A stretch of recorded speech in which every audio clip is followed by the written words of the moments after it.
নমস্কার, আমি শ্বেতা। আমার রান্নাঘরে আপনাদের আরও একবার স্বাগত জানাই।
তাহলে দেরি না করে আপনারাও ঝটপট বানিয়ে ফেলুন এই রেসিপিটা, আর কমেন্ট করে জানান কেমন হয়েছে এটা খেতে।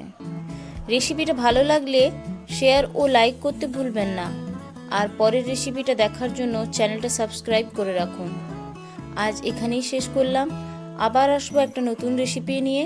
ততক্ষণ পর্যন্ত সবাই ভালো থাকবেন, সুস্থ থাকবেন, আর আমার চ্যানেলটাকে সাপোর্ট করবেন। ধন্যবাদ।